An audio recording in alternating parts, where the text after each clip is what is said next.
Hello student, this is our third lectures in unit number 1, paper number 1. The topic of today's lecture is structure of ovules. Structure of ovules. You know,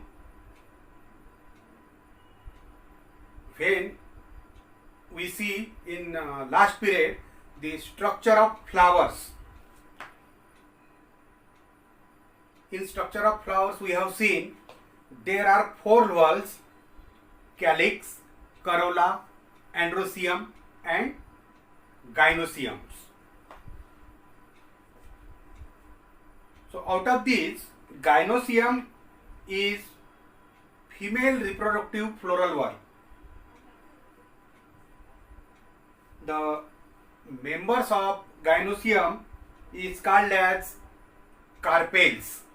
Carpel, just like the members of calyx is called as sepal, corolla is called as petals, and androecium is called as stamens. Just like gynoecium members are called as carpels. Carpels. So each carpel has like these structures, you know, these like these structures.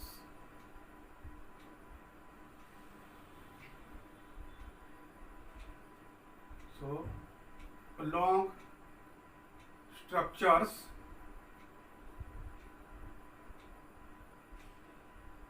and a swollen portions. These portions is called as stigma or stigmatic portion. Stigma and these long slender like portions is called as style. And a swollen portion is called as ovary. It is ovary. And in the ovary,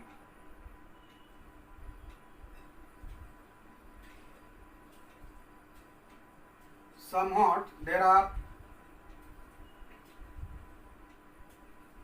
1 to many ovules. 1 to many ovules. So the single carpel having stigma, style and ovary. Ovary contains the number of ovules. So number of ovules may be 1 or 2 is depending according to the species. So what is ovule? So this ovule is integumented organ.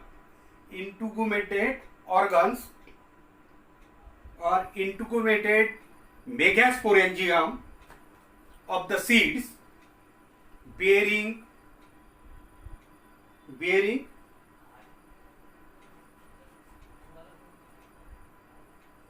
covers.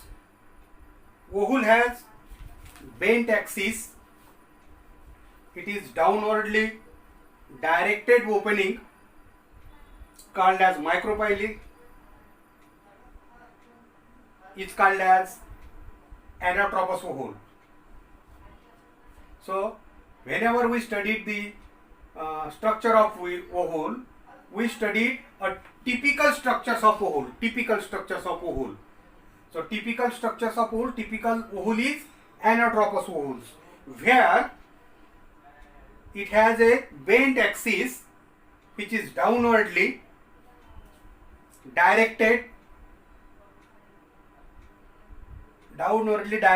opening, that is called as the anatropous ovule. And it is most commonly found in seed bearing plants or in all angiosperms. Megasporogenesis, that is formations of megaspore and development of female gametophyte take place inside the ovules. So this is the mature ovule. In a mature ovule, it shows following structure. It shows a stalk-like structure. These stalk-like structures. The stalk of ovule is called as funicles. This is the funicle. This is the stalk, which stalk is attaches with the placenta, and it provides nourishment to the ovules and gives support to the ovules to stand. And this dark line which is shown here is a vasculature for the ovules. It is called as raphe. Then the body of ovule.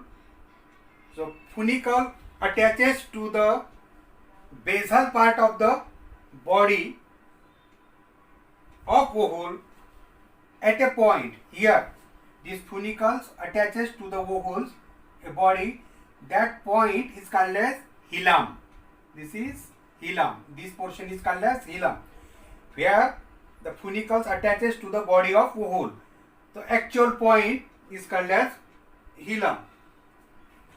Then the nucellus. This is nucellus.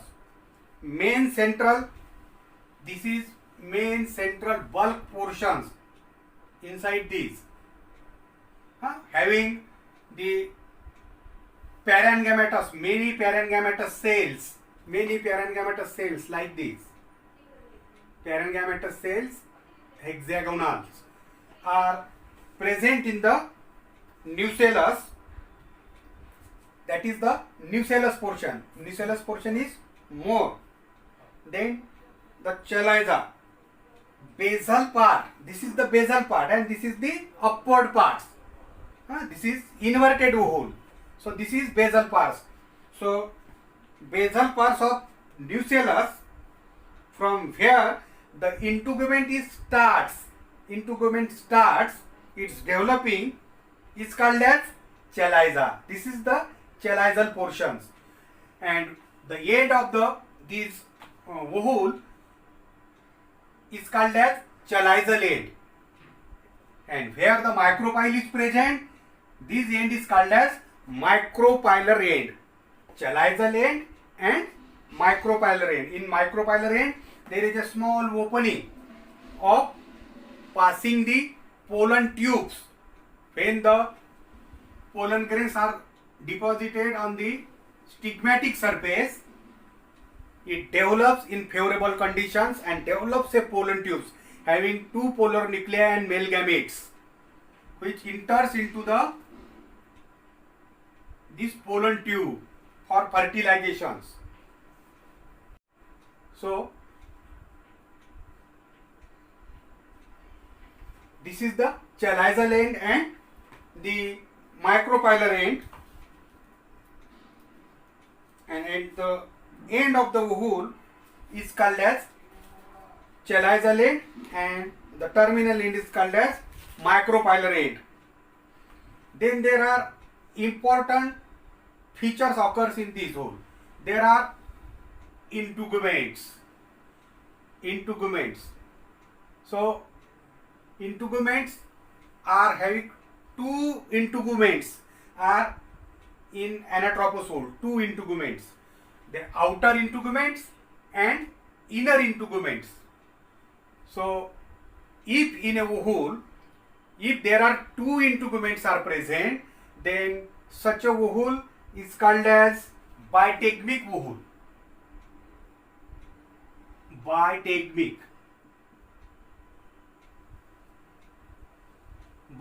ovule. Why? Because there are two integuments, outer integuments and inner integuments, which covers all the nucellus.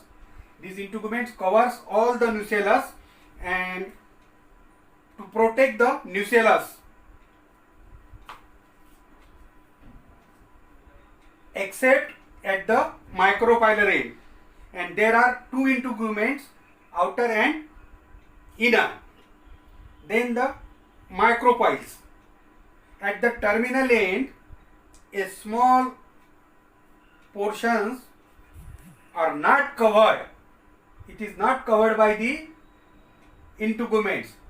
Here is opening. This portion is open. This portion is open here, and all the portions are covered to the nucellus. But here these portions is not covered by the integuments. A small portion or opening is there, that is called as the micropyle, from which the entry of pollen tube take place for fertilizations. Then in the nucellus there are present 7 celled 1, 2, 3, 4, 5, 6 and 7 celled and 8 nucleated embryo sac. This is the nucleus, which is secondary nucleus, definitive nucleus, secondary nucleus. Then at the chalizial end there are antipodal cells, 3 antipodal cells are there, and in the micropylar end there are 1 large egg cells and 2 synergids. 2 synergids are there. In mature ovules, nucellus shows presence of oval shaped structure at micropylar end, and this is called as embryo sacs or female gametophytes. It consists of 7 cells and 8 nuclei. 3-celled egg apparatus. This is egg apparatus. 3-celled egg apparatus at micropylar end contain central egg cells, and that is called as oospore also. This is central egg cell. It is also called as oospore. Oospore. These egg cells are called as oospore. Central 1 oospore and